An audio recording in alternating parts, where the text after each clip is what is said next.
Scanlan's hand! Like to...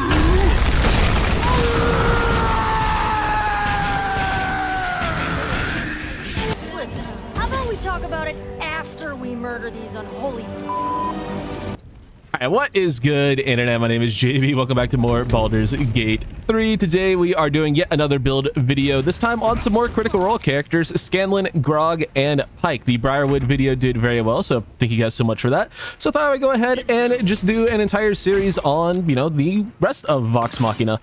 Except maybe Percy, unless anyone has like a good gunslinger mod. I can't find one, and I'm really bad with Nexus mod stuff, so I don't even know if I would do that. But if you have a good way for me to do Percy, just let me know. That's good. That's gonna be a tough one, because he's a gunslinger, and that's not exactly something that would go over well with Larian and mods and stuff. I'm sure it's out there, but that one might be a little bit more tough to pull off. But another reason I just wanted to put them all in, or not all of them, but I wanted to just go ahead and group them up for videos, is because at the time, especially at level 12 in the campaign, a lot of these characters were just single class characters, so it's not exactly the most thrilling build, but it is fun to see how these characters would look in the world of Baldur's Gate, despite the fact that we did have to use the Mistress Spells mod to get Scanlan's most iconic spell. Other than that, I think it went pretty well. Let me know what you guys think. You think I did a good enough job of building these characters? I think it went all right, and that's pretty much all I got for the intro. Let's go ahead and get into the builds. Thank you guys for watching.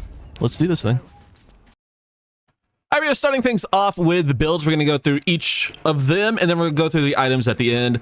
Starting things off with Mr. Scanlan Shorthorn, and I should also note, I probably did in the intro, but I haven't recorded that part yet. As you guys know, I do the entire build, and then I do the intro. I do it out of order because that's just who I am as a person.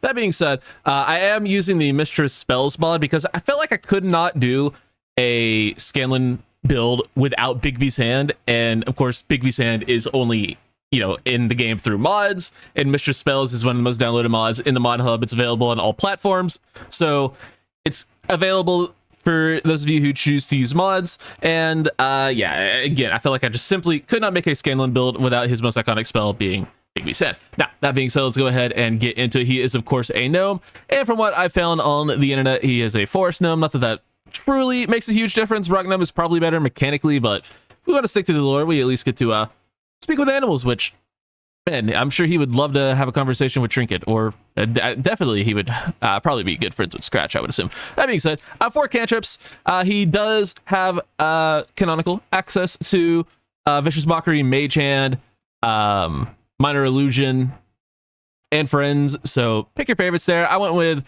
Vicious Mockery and Mage Hand, just because they seem like the most useful, although he probably uses Minor Illusion more.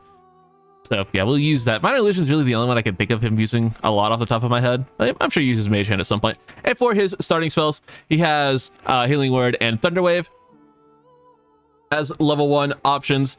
And then he has a hat that gives the Sky Self. That's not really a thing that does that in the game, so we'll just take the Sky Self. And then the other one can be whatever you want. He does have like Unseen Servant, but that's not really an option here. There's not really Find Familiar either. So I just went with Longstrider just to get a little bit of utility. You can just kind of pick your favorite there. Background, of course, is going to be Entertainer. And then abilities. These are level 20 characters, so they have access to more, stat ability score improvements and stuff, and just stat boosting items and like story events that aren't available to us in Baldur's Gate 3. So we're just gonna have to do the best we can. I went with 16 Charisma, 16 Dex, 14 Con, 12 Intelligence, and 8 Wisdom and Strength. He does have like dumped Wisdom in on the Critical Role wiki, so that's at least accurate. Strength is a little bit higher, and his Con is like, I think, somewhere around that. Obviously he has way higher charisma than we would be able to get access to in the game. Actually, we can get pretty close, but we're gonna lose out on some feats that he has, so we have to make a decision. That being said, we're just gonna go ahead and start like this. Also, in terms of the look, I did as good as I can. I think the hairstyle is pretty accurate, but I can't really find any like, there's not any like actually good sideburns or facial hair options, but the hair is very accurate to at least the Amazon show, so I think that's pretty cool. All right, heading into Bard level 2, we get a lot of goodies, including Jack of all trades. Your vast experience makes you more likely to succeed in any undertaking. Add half your proficiency bonus rounded down to ability checks that you're not proficient in. We also get the Song of Rest, giving us a 3rd short rest per day, and we get a level 1 spell. Again, we kind of have already thing he does have, according to the wiki, so you can kind of just pick whatever you want. Featherfall would be good utility, Fairy Fire would be great utility, Cure Wounds if you want another healing option, which I feel like he's cast before, but whatever. Obviously, Healing Word is a thing he uses all the time, so I feel like Tasha's Hideous Laughter is pretty Scanlan, so we'll go with that. At Bard level 3, we will get our subclass, and Scanlan is a Lore Bard, so we will be going with Lore Bard, which gives us Cutting Words, which is incredible. Use your wit to distract the creature and sap its confidence, which is incredible. So basically, you can, someone makes an attack roll against you or an ally in range. Actually, I don't know if it works on you. I think that might be a higher level feature that we don't have access to in this game. We'll see as we get there. But basically, you'll have a reaction to lower that attack by whatever you roll on your Bardic Inspiration die. It's very cool. And we also get some expertise at this level, and we are definitely going to be take Deception, and then Performance is also a given. I definitely should have talked about our proficiencies at level 1, but you're making a Scanlan build, you're going to want all of the damn conversation options. You're going to want all the charisma options, and you're going to want to get them as high as possible. So yeah, I think we did pretty good here. Obviously, I had already selected them. I just forgot to mention it. But yeah, you're going to want all of the conversation dialogue options, and Performance is pretty good as well. And then for your 2, actually your 3, just skill improvements, might as well go with Sleight of Hand to be able to pick some locks. I'm a huge fan of taking Perception if you can take it, so we'll take Perception there. And then finally, let's go with Arcana, because I believe he was trained in Arcana, because I feel like that came up in dialogue quite often. As for level 2 spells, he has Hold Person, Invisibility, and Suggestion, which I don't think is one of the Mistress spells options. Silvery Barbs is here, which is unbelievably broken. Yeah, we're not really going to pay too much attention to mini Mistress spells. It's really only here for the whatchamacallit, Big Beast Hand at level 5. But yeah, we're going to be taking Invisibility. That is one of the things he has, so we'll grab that here. You can replace one of your earlier spells if you want to go ahead and grab Hold Person at this level, but you don't have to. He does also have Blindness, wherever that is. Nope. I know Blindness is in the game. Where the hell is it? Crown of Madness. See Invisibility? Nope. Where's Blind? I know it's in the game. I've had it cast on me before. There it is. It does have Blindness as well, so you probably do. If you want to stick to lore accuracy, you probably want to drop something like Longstrider or Tasha's Hideous Laughter and grab one of these guys. I already lost Blindness again. Where the hell did it go? Way up here. There you go. So just to get all of the level 2 spells, you know, might as well, right? Okay. And then for your level 4, we get some new goodies. You get a new cantrip and a feat and another level 2 spell. Friends is one of the things he has, so we'll grab Friends. And for your spell at this level, grab whichever one you didn't take at level 3. We'll take Hold Person. Now, for his feats, he does, again, level 20 character. We're going to have a lot more access to feats. He has Tough, Warcaster, and Resilient Constitution, all of which are greats. So, you know, you're not really going to be able to get all 3 of those and have a super high Charisma. I'm going to prioritize Charisma for the moment and bump that up to 18. If you want to stick with 18, you can use Birthright, of course, the hat, and get up to 20, which is probably what I'm going to end up doing, and then take 2 of the feats once we get to, you know, level, whatever. Level thing, you know what I mean. Yeah, take 2 of the other feats once we get to those levels. I just completely lost my train of thought. At Bard level 5, though, our Bardic Inspiration improves to a D8, and we get our inspirations back on a long or short rest. We also get level 3 spells, which, as you all know, are some of the best in the game. Scanlan's level 3 spells include Dispel Magic, not something we care about. Lightning Bolt, not something we can get at the moment. Counterspell, not something we can get at the moment. Banishment, or no, Stinking Cloud, and Major Image. A lot of those we can't really get access to at the moment, but we can get access to Stinking Cloud, so we'll grab a Stinking Cloud. Create a cloud of gas so nauseating it prevents creatures from taking actions. It's a pretty good spell to have, so we'll go ahead and grab it. Probably not the strongest option for Baldur's Gate, but it's definitely a fun option, and it is lore accurate. At level 6, we get the Counter Charm class action. You and allies within 30 feet have advantage on saving throws against being charmed or frightened. That's pretty cool. You also get a new spell, and As a lore bard, you get access to magical secrets at level 6 as opposed to level 10 for other bard subclasses. For your spell at this level, you can grab something like Speak with Dead, Calm Emotions. Honestly, Glyph of Warding can be quite good. Hypnotic Pattern can be quite good. Plant Growth can be quite good. Obviously, these are all incredible spells, so just kind of pick your favorite here. None of these are, going to make or break the game. For the Mistress spells options, we have stuff like Antagonize. It's okay. Catnap. You can get a short rest. That's pretty useful, actually. Discordant Melody, Intellect Fortress. Yeah, there's some stuff here that's worth getting. Maybe Motivational Speech is pretty good, but I would probably just grab something like Plant Growth. And then for your magical secrets, we are of course going to be grabbing Counterspell and Lightning Bolt. These are two incredible spells to have. There are so fucking many good ones. Obviously, with Mission spells, we have even more. But the two he has are Counterspell and Lightning Bolt, so we're just going to keep it simple and take those. At Bard level 7, we get even more spells and the ability to cast level 4 spells. Confusion, Dimension Door, Freedom of Movement, all good spells.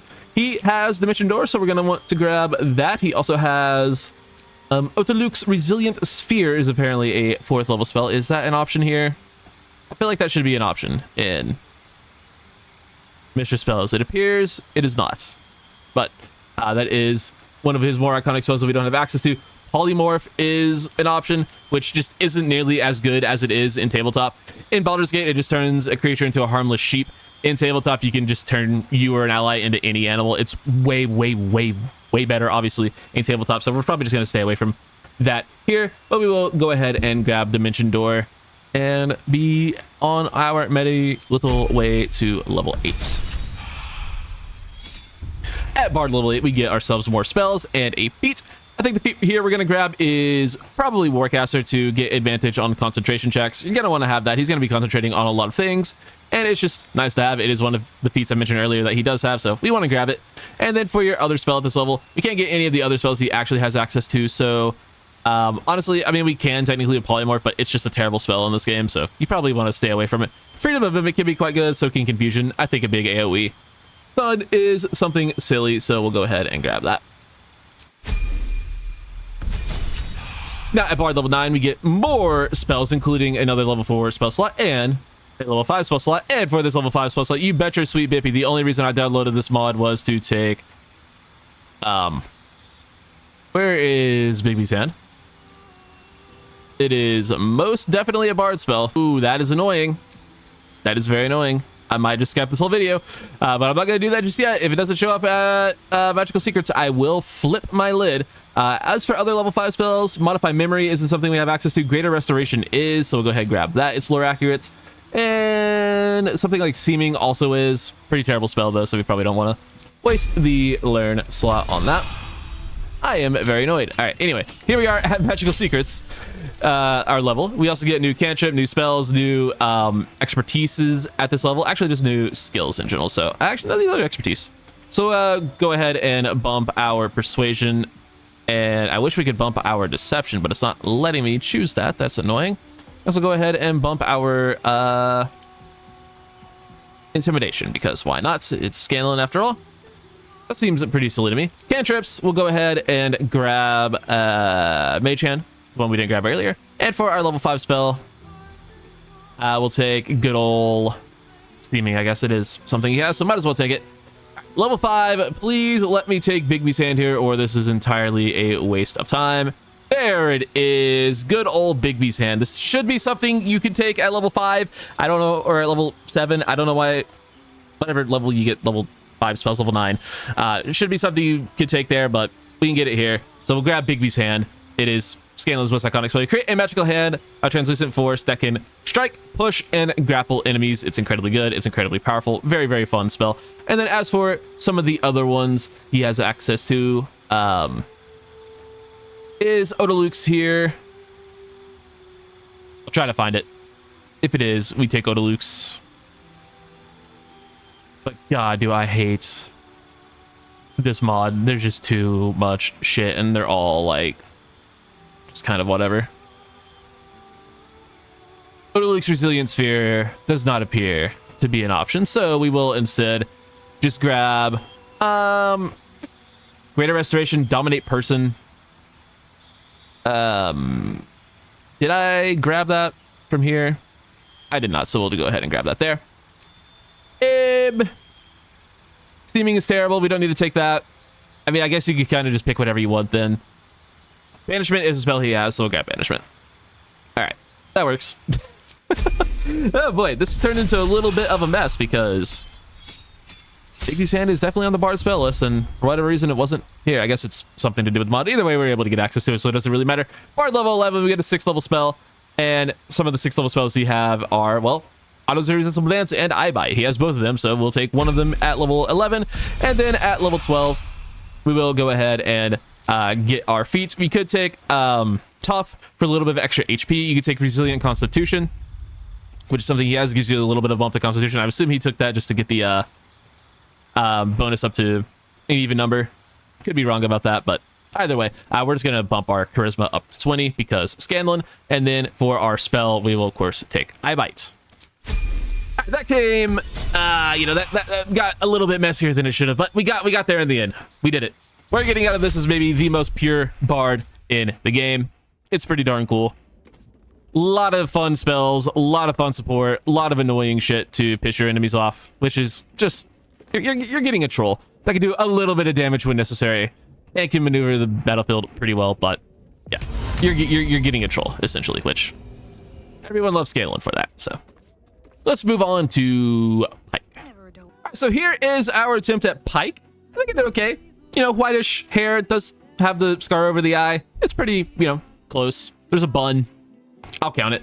But as for her race, of course, gnome. Her sub race is a whole thing. It went from deep gnome to rock gnome to forest gnome. You can look it up on the wiki. It's a whole thing. But they did end up on forest gnome, so that's what I'm going with. It doesn't, again, really matter, but yeah, pick whatever you want. As for cantrips, she does have access to Guidance, Light, and Sacred Flame, which she casts quite a bit. And she also uses Thaumaturgy. So, you know, pick them in whatever order you want. I'm just going to grab these three. As for her subclass, we are going to, of course, go with War Domain, which is going to be fun to use that more often than just like a one-level dip. You don't really get to see too many War Domain clerics other than, like I said, just that little bit of a dip. But fortified by Holy Zeal, you brandish an arsenal of sacramental savagery to use against those you deem unrighteous. This gives us proficiencies with simple weapons, warning stars, and martial weapons, which will be quite nice. It also gives you proficiency with shields and heavy armor, which will be very, very good.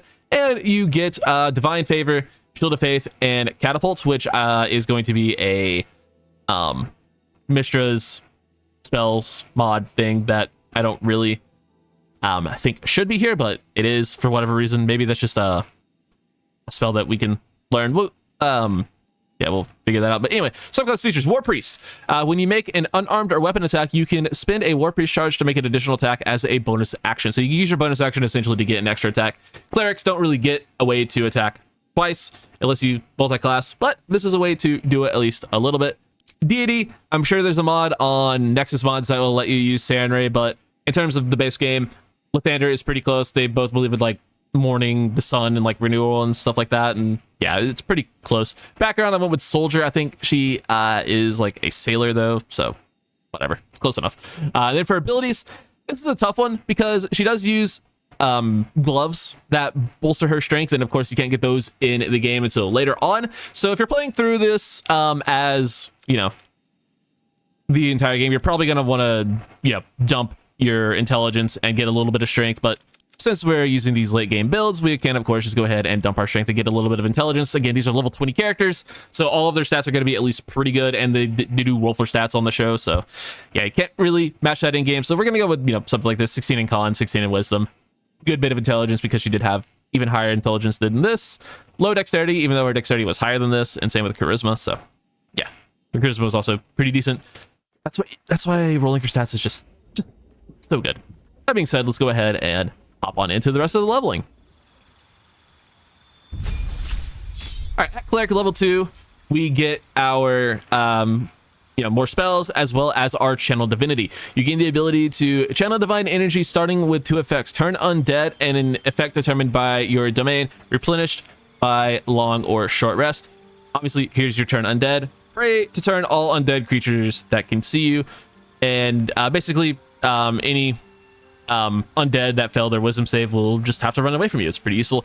Once you get destroy undead in a few levels, they will take radiant damage, but you don't have that yet. But your channel divinity from your class is, or your domain rather, is guided strike. You gain a +10 bonus to your attack roll. So if you miss, you can go ahead and just add +10 to that and not miss. It's pretty damn useful. As for prepared spells, she casts Guiding Bolt.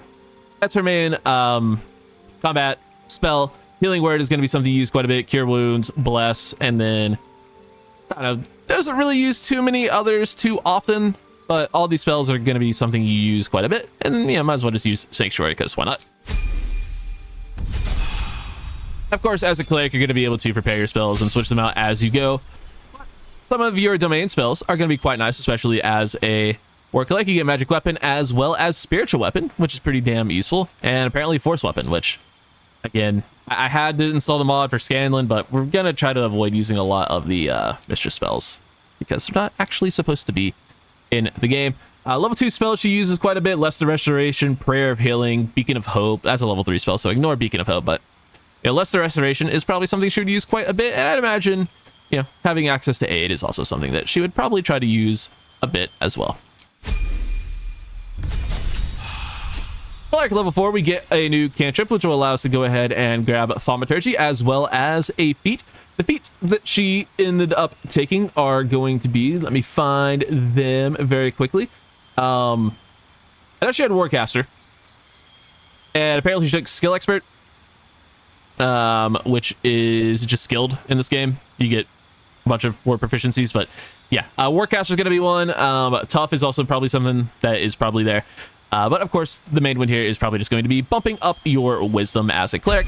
We can come back for Warcaster in a little bit as I bump my mic. My apologies. Cleric level 5, we get some goodies, including Destroy Undead. When you successfully turn an undead creature, it also takes 4 to 24 radiant damage. You also get level 3 cleric spells at this level, which are some of the best in the game, of course, including Spirit Guardians. Level 3 spells that Pike used quite a bit include Mass Healing Word. She did use Glyph of Warding occasionally. Beacon of Hope she used quite a bit. Revivify came up quite a bit in the games, as did Remove Curse. Speak with Dead came up occasionally, so stuff like that. So go ahead and equip some of those. Of course, we're going to want to use Beacon of Hope. That's one of the main ones. We're going to probably use Spirit Guardians quite a bit, but we don't need to prepare that because we don't, because we are it just comes as our cleric level. That's pretty good. And then where's good old Revivify? We'll go ahead and put that on our spell list as well.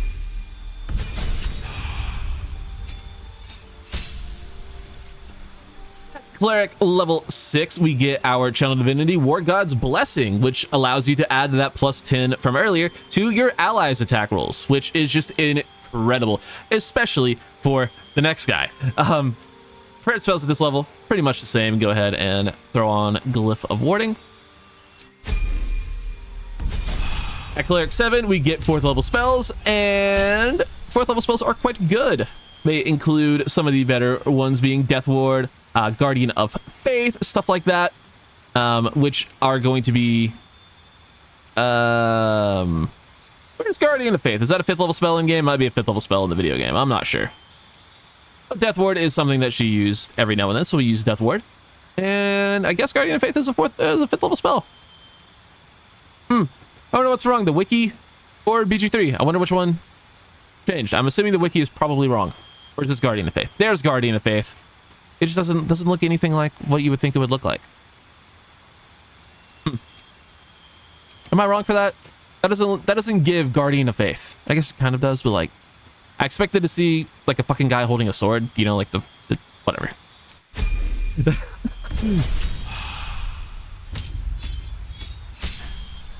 At Cleric level 8, we get Divine Strike Weapon. You get to add a little bit of radiant damage, which is to your attacks, which is pretty darn good. Or is it bludgeoning damage? Once per turn, add 1 to 8 bludgeoning damage in addition to your melee weapon damage. I'm not sure why it says bludgeoning damage. I have a weapon that does radiant damage equipped. I don't think that would be shown here though. I think the tooltip is probably wrong. Regardless, at this level, we're going to go ahead and bump our wisdom up to 20. And move on to Cleric level 9, which gives us, of course, level 5 spells. some of the main ones that we are going to be looking for here. Scrying comes up a lot in the shows, but it's not something we're going to be able to really use in game. Raise Dead, Mass Cure Wounds is probably the main one that will be getting a lot of use out of. Contagion, probably not. Insect Plague, probably not. Greater Restoration definitely came up quite a bit. And then Dispel, Evil and Good could also be decent, I suppose. It's more fitting than, you know, Planner Binding or Insect Plague, though they may be better spells in game. Of course, you're playing a video game, use the better spells for the game. But for lore reasons, we gotta do what we gotta do. At Cleric level 10, we get our Divine Intervention, which in this game will allow you to use one of several effects. There's a big heal.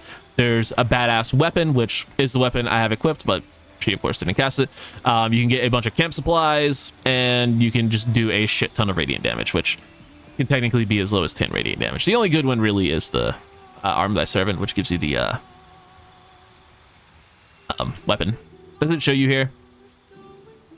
Call upon your deity in the moment of greatest need. Once they intervene, your deity will never do so in this manner again. Which sounds so fucking mean. But yeah, you can only use it once per save on the character. I believe. I know you could choose it just by having someone level up to level 10 cleric and then using it and then, you know, just respecting back to what you originally were. I don't know if you can like use it and then respec out of cleric and then respec back into cleric and use it again. I assume probably not. But maybe that works. It doesn't, wouldn't really ever need to do that though, unless you did. But cantrip at this level, we'll go ahead and grab resistance because why not? Cleric level 11 gets us level 6 spells. The main ones here being, of course, Hero's Feast is going to be one that comes up quite a bit. Heal is amazing, and probably just those two, really. And then go ahead, grab whatever you want from earlier levels, but heal is something that comes up quite a bit. They're always casting Hero's Feast in the show, so yeah, Hero's Feast is incredible, by the way. Very underutilized spell in this game. You and everyone around you can't be poisoned, diseased, or frightened. Your HP increases, and you make wisdom saves with advantage. You don't have the immune to... Well, you can't be poisoned, but in tabletop, I believe you're just immune to poison damage, like, as a whole. But you can't be poisoned like the effects in this game. So a little bit worse, but still a great spell nonetheless. And then at Cleric level 12, we will be getting a new feat. Not a whole lot here at level 12, but we can go ahead and grab our Warcaster. Good God. But overall, what you're getting out of this is a very powerful late game Cleric that can make some incredible use out of melee weapons. You get 6 extra attacks. Obviously, this will cost your bonus action, so if you need to heal someone, you probably don't want to use it too often, but you're getting just all of the goodies of Cleric up to the max because you are a level 12 Cleric with level 6 spells, and yeah, you can use a lot of bonus actions for stuff like Spiritual Weapon. Guardian Faith will be quite useful. Like, this is just, it's a really high-level Cleric, man. Clerics are awesome, and this is an incredible one. All right, let's move on. Most annoying part of making these videos is Withers complaining about everyone's lack of a love life, which I guess is probably lore accurate for our boy, unfortunately, but yeah. Here is our attempt at making Grog. I went ahead and made him a human because I couldn't find a good source for which giant ancestry he had as a Goliath, and B, I didn't like the Goliath mod that I found in the mod manager because it had stuff like I want to say it had stuff like you know, bonuses to your starting stats and stuff like that, like origin feats and crap, which obviously is a thing in 5e and tabletop. No shade to the mod maker whatsoever, obviously, but you know, it just doesn't really fit with you know, yeah, the actual gameplay for whatever reason. So if you want to go ahead, download Goliath Monsters. I know there's another one with it's one of the... It's named after one of the like 5e rule supplements, like one of the books, like Tasha's Cauldron of Everything or Xanathar's Guide to Everything. It's one of those. Like, it's named something like that. I'm sure you can find it if you Google like race mods for PG3. So, you know, do whatever you want. I just made him a human to like look like Grog, so I don't know. It works out in the end. Obviously, yeah, do whatever you think is best for how you want to play the game in terms of modding it. But I just went with human for the sake of ease and not having to add too many more mods to my save file. That being said, starting class will of course be Barbarian, which gives us Rage, deal an extra 2 damage with melee, improvised, and throwing weapons. And you gain resistance to physical damage and advantage on strength checks and saving throws. And then you also get unarmored defense while not wearing armor. You add your Constitution modifier to your armor class. Wearing heavy armor impedes your Rage, which is a little bit unfortunate, but it is what it is. Background, we went with Outlander, which gives us athletics and survival. And for our starting abilities, we went with 17 strength, 14 dex, 15 con, 8 intelligence. Obviously, we are Grog. And then 10 wisdom and charisma. He had decent wisdom and charisma. He had astronomical constitution, and he had his gauntlets that allowed him to up his strength to godly levels. And he had way more feats than we're going to be able to get on this build. So, yeah, I'm gonna do our best. Obviously, level 20 character, he has access to what, 4 or 8 more levels, at least 2 more feats than we would get. So like, if you guys want to use the feats on even levels mod to like get everything you truly want out of this, then that is also totally viable option. But I am not going to do that here. We are just going to build them as level 12 characters, because that's what we can do. At Barbarian level 2, we get some goodies like Danger Sense. You sense when things aren't as they should be. You have advantage on dexterity saving throws against traps, spells, and surfaces. To gain this benefit, you can't be blinded or incapacitated, and you also get reckless attack. Until your next turn, you have advantage on attack rolls, but enemies have advantage against you. So it's pretty good. You probably just want to use it all the time because advantage is strong, and critting and doing damage is what you're here to do. Barbarian level 3, we choose our subclass, and the game has chosen it for us. Grog was a Path of the Berserker, so we will be taking Berserker, which gives us Frenzy. Your Rage turns into a Frenzy. You gain Frenzy to strike and Enrage throw. You can also make an improvised weapon attack as a bonus action. You gain resistance to physical damage and on strength checks and saving throws. So it, you know, I don't think it's the best subclass of the game. Obviously, if you want to go with a throwing build, it is very good. But I do think like Wildheart or Giant is probably a better, you know, overall build. But he was canonically a, you know, Berserker, so we're gonna go with that. The problem here is the Frenzied Strike. So Frenzied Strike can get bad very quickly. As a bonus action, you make an attack with your equipped weapon, and so you can just make an extra attack as a bonus action, which is incredibly strong. The problem is it will cause a stack of Frenzy Strain on the Barbarian. Using a Frenzied Strike as a penalty to attack rolls every time, stacking so that you miss more often. This adds up until the end of your frenzy. It's a little bit rough. I forget how exactly it works, but I want to say every time you use it, it's a -1 to your attack rolls, and then use it again as a -2, use it again as a -3, etc., etc. So you have to be very careful using this. It doesn't happen on enraged throw, I'm pretty sure. Yeah, you don't get any frenzy things. So if you want to just throw a javelin or something as a bonus action, that's probably the better way to do things. You can spec more into throwing if you want to.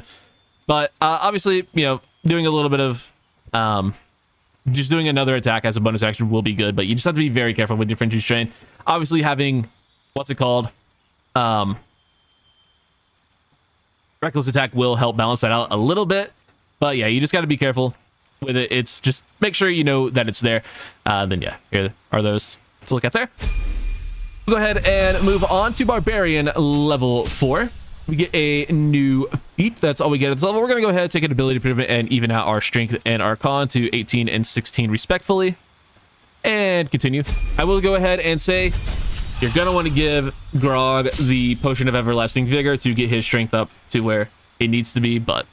Or you could use potions, but Grog ain't the type of dude to use potions, let's be real. He just had insanely high constitution that we are not going to be able to match unless you use the amulets, but yeah, that's up to you. You can definitely do that late game if you want. But at level 5, we get extra attack. You already know what that does. And we get fast movement. Your movement speed increases by 10 feet while not wearing heavy armor. Very good. At Barbarian level 6, we get an additional Rage charge as well as Mindless Rage. Your rage becomes all-consuming, repelling outside interference. While frenzied, you can't be charmed or frightened, and calm emotions no longer ends your rage. Very, very strong. You just become completely immune to charmed or frightened, which are things that definitely come up a lot throughout the game, especially in Act 3. So, very good ability to have. Barbarian 7, we get the incredible class feature that is Feral Instinct. You have honed your instincts to the utmost degree. You gain a +3 bonus to initiative and can't be surprised. Very good.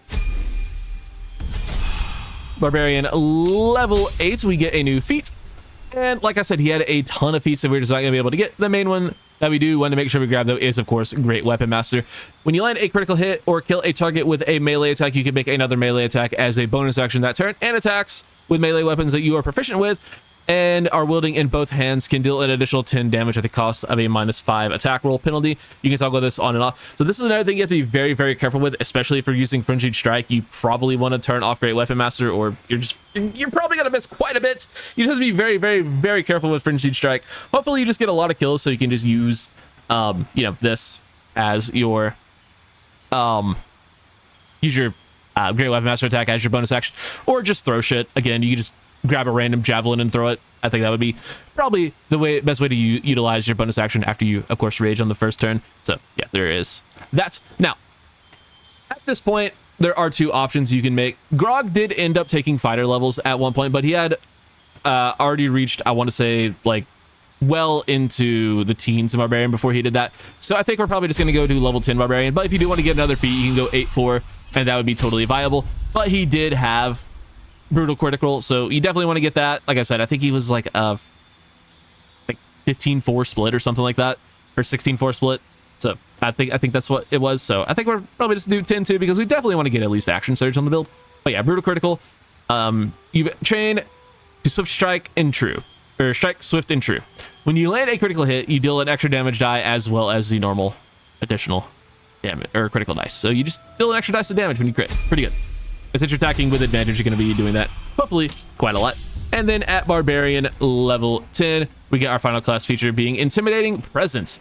Menace an enemy and instill a terrible fear within them. You can use Maintain Intimidating Presence to provoke, or to prolong the target's fear. So basically, it's a fear that you can fear somebody while you're raging. It's pretty cool. Probably won't use it too often, but it is nice to have. I guess you could do 9-3. And get your fighter subclass if you want.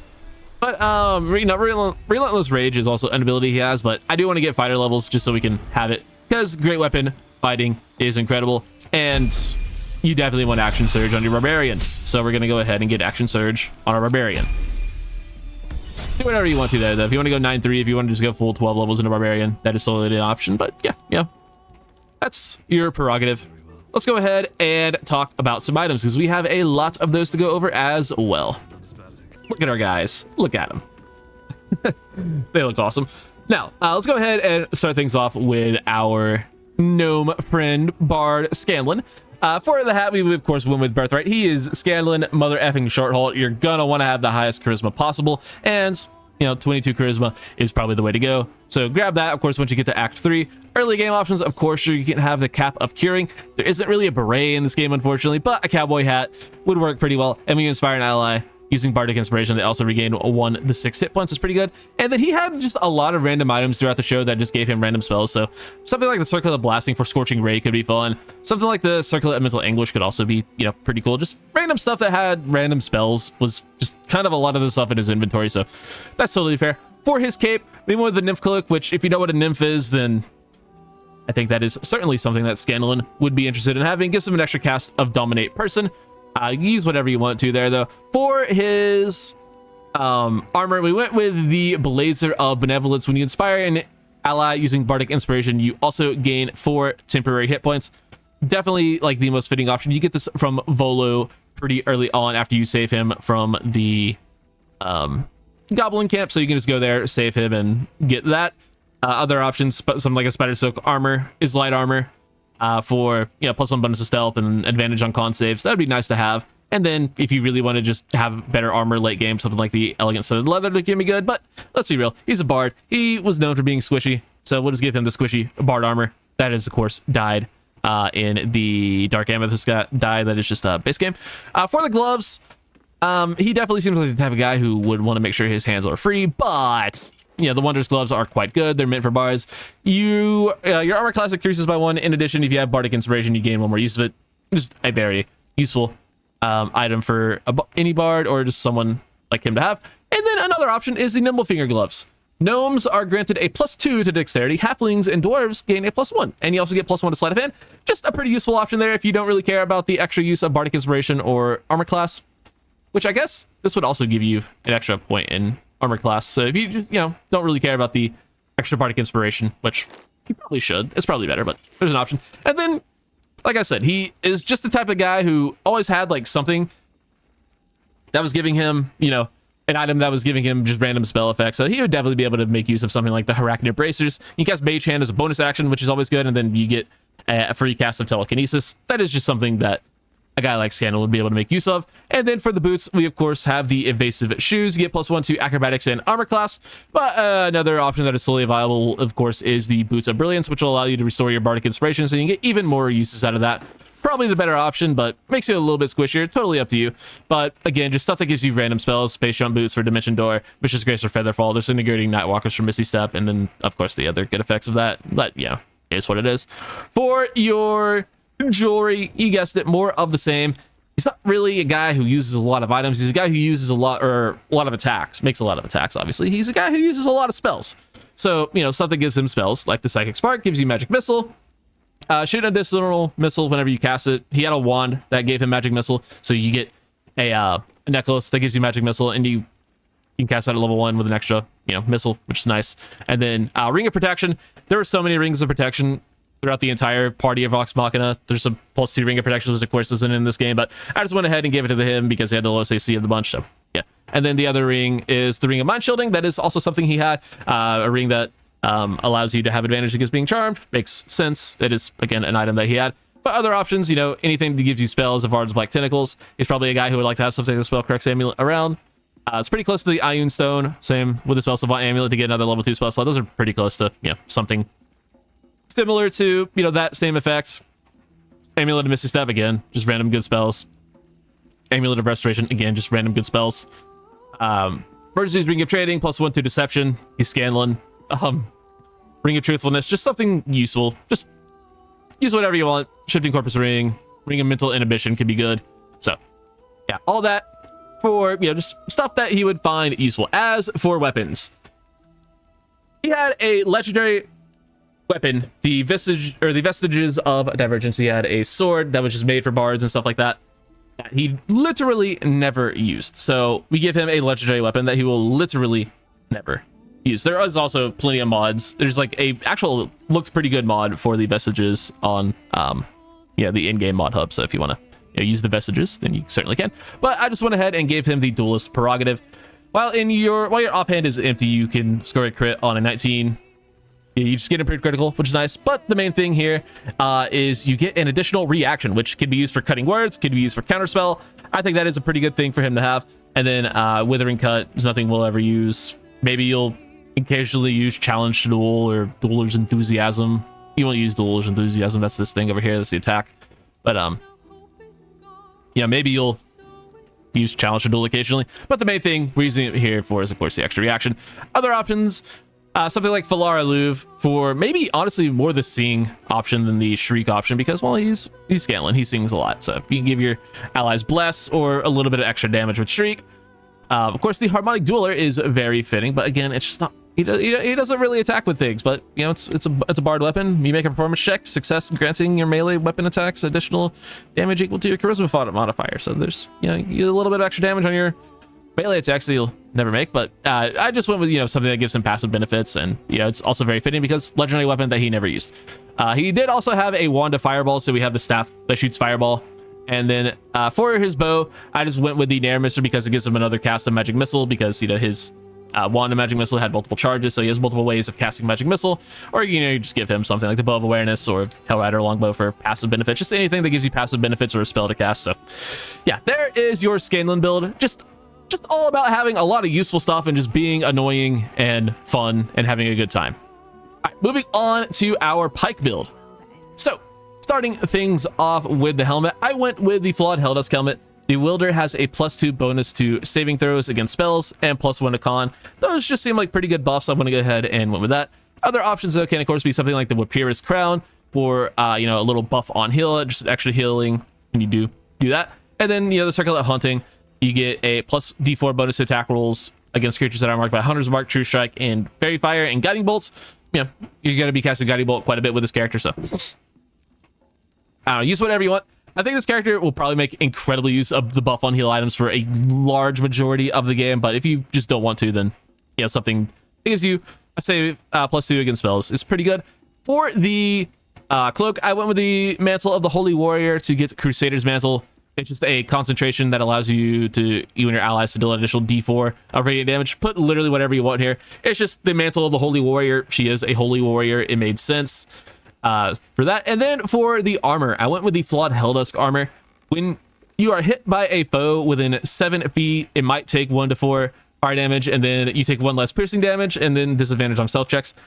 The Plate of the Dawn Martyr, which is her vestige, did retaliation damage. That was fire damage. It was a d6 in like its dormant state, but it improved a lot along the way. But that's neither here nor there. The closest thing we can get to good armor that does fire retaliation damage is this. So yeah, it's the exact effect, just worse, and has less effects than the actual armor, which that's a legendary piece of armor. This is just a rare piece of armor, and it is flawed, but it's close. Other options, of course, the Adamantine Splint for the early game will get you through a lot of that, and then the Emblazoned Plate of the Marshal is also pretty good. All incoming damage is reduced by 2. You have resistance to fire damage and a +2 bonus to saving throws. Does a lot closer to the Plate of the Dawn Martyr, and then you also get a cast of Fire Shield. So do whatever you want to there. As for the gloves, like I mentioned, she did have the Gauntlets of Ogre Strength that set her strength to 19.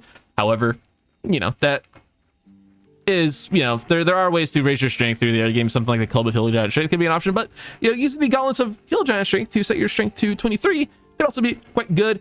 But again, if you just want to dump your intelligence and get 14 strength that way, it's probably the better way to go about things, especially for the early game where you could use the buff on heal gloves like the Hellrider's Pride. The Luminous Gloves, the new era, deals radiant damage. The target receives 2 turns of Radiating Orb, and then the Reviving Hands are also quite incredible. Just a buffed version of the Hellrider's Pride, another buff on heal item that when you heal a creature gives them the effect of Blade Ward, and when you revive a creature it also receives the effect of Death Ward, which is very good. So yeah, just an incredible pair of gloves. If you want to use them in the late game, you certainly can. Just like I said, dump your intelligence, get a little bit of strength, and just drink like elixirs if you want to have a higher strength. Either way you want to do it, but yeah, she had gloves that give strength, so I gave her the gloves that give strength in this game. Moving on to the boots, she had Sprinter's Boots that allowed her to dash as a bonus action, so we went with the Boots of Speed that allow you to dash as a bonus action. So we went with those. Other options, of course, buff on heal, Boots of Aid and Comfort, and then either of the 2 options that give you buffs while you are concentrating. You can get temporary hit points with these, or momentum with these, and not be able to be knocked prone or moved against your will, which is, I think the Boots of Shining are probably better, but pick your favorite there. Moving on to the jewelry, or the equipment rather, we have the Amulet of the Devout. You gain a +2 bonus to spell save DC, and you gain an additional use of your Channel Divinity, which will be your War God's Blessing, which is your +10 to hit, which is quite good. So pretty nice to have. Other options, of course, anything that gives you healing. Something like the Amulet of Sylvanas, the Amulet of Restoration, or if you want to go ahead and grab the Amulet of Greater Health to set your con to 23, you can certainly do that. You can also give that to Grog coming up. But another option is, of course, the Khalid's Gift that you get from Jaheira once you get to the city. You get a +1 to your Wisdom. So if you want to only take 1 ability improvement to get your Charisma or your Wisdom up to, or start with 17 Wisdom, and then only take 1 ASI to get it up to 19, you can get it up to 20 with this, and then you get under their feet basically. So if you want to do it that way, especially once you get to the city, you certainly can. There are several ways to do that, but up to you. As for your rings, I just kept the buff on heal, Ring of Salving, and Whispering Promise, but do whatever you want to with these 2. It's just a couple of nice effects to have. Pike is like the mom of the group. She always would want to have something that would help her friends out, especially when she's healing. So just a little bit of extra when she's healing seemed like the right thing to do. And then for other options, of course, the Ring of Poison Resistance, just something useful. She feels like the kind of character that would have a lot of fun with the Ring of Jumping, just being able to jump around. Eversight Ring could come in handy. It's gotten close to Everlights, so love that. And then the Ring of Regeneration, beginning of your turn, you heal a little bit, so up to you there. Moving on to weapons. The Devotee's Mace is, I think, the best mace in the game. Really not close. Just deals a ton of extra radiant damage and gives you the healing Incense Aura, which I think is one of the best abilities in the game. Emanates a healing aura. You and nearby allies regain 1 to 4 hit points at the start of your turn. And the main thing here is it, of course, gives all of your buff on heal effects. So if you're using more of those, like the gloves, either set of gloves, and of course the rings or the helmets, like there's a ton of buff on heal items in the game. That's activating that at the start of every turn. And it's just so powerful. Just having, you know, Blade Ward or Bless on all of your allies, or just giving them extra hit points. Like you gain 1 to 6 hit points also at the start of your turn. You can also, of course, activate the effects on you with the Ring of Regeneration, but activating it on everyone for 10 turns, yeah, the Devotee's Mace simply can't be beat. As for shield, I went with the Shielded Devotion, gain a level 1 spell slot. Yeah, makes sense. And you also get a cast of aid that only affects you, but I don't know, Shielded Devotion, she's a pretty devoted person, so went with that. As for other options or early game options for the weapon, of course, the Blood of Lathander you get quite early on will be probably what gets you through a majority of the early game. I guess it's not really the early game. We'll get you through all of Act 2 for sure. Cyanide is another option you get from Minthara. You can, once per short rest in case a target in Fairy Fire. If you miss an attack, it's decent. The Sacred Star is okay. It's another mace that deals radiant damage. She is a mace user, so that's why we have all the maces here, in case you're wondering. On Afflict you inflict a turn of Radiating Orb. Obviously, if you want to lean more into Radiating Orb stuff, you certainly can. And then undead creatures struck by this weapon are possibly turned. The weapon she did have was very strong against undead.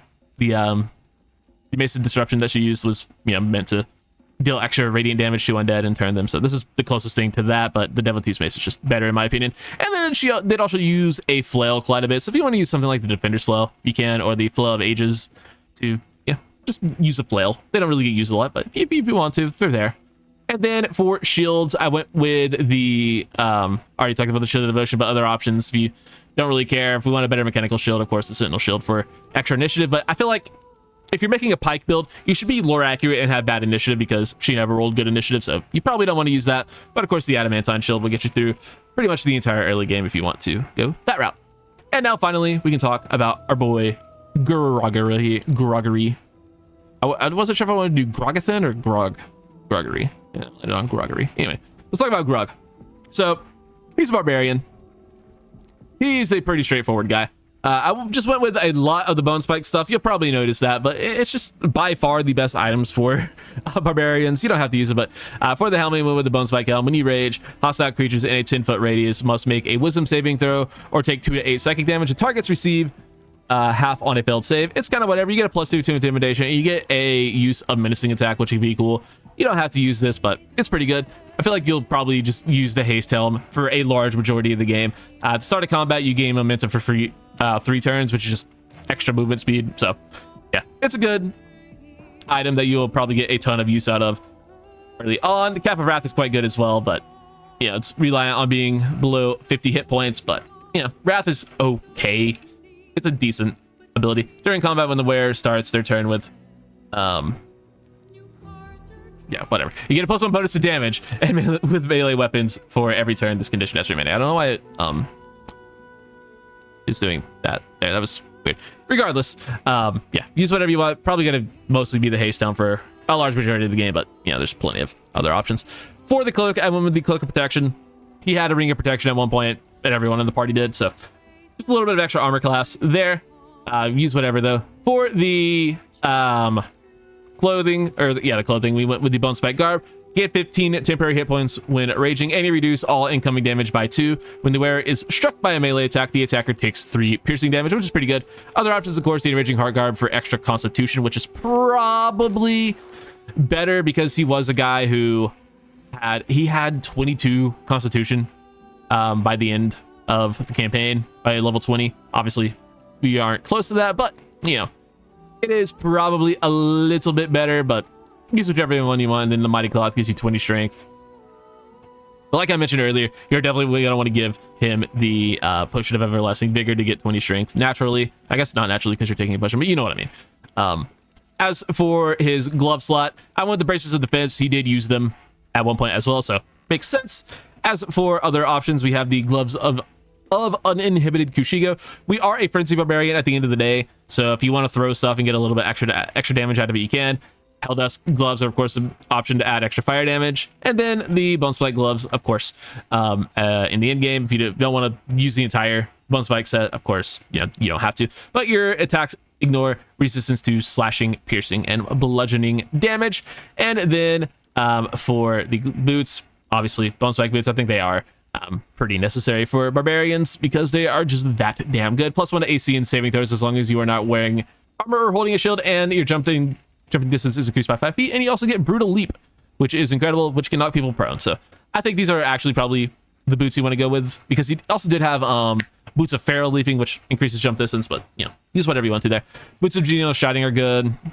Acrobat shoes are okay, and then the cinder shoes. Whenever you burn an enemy, you gain 2 turns of heat. We do have a flaming war axe, which, you know, yeah, can help with that. You don't inflict burning, but it's there. For necklaces, I went with the periaptive wound closure. When down, you automatically stabilize at the start of the turn, which can kind of mimic the relentless rage thing a little bit.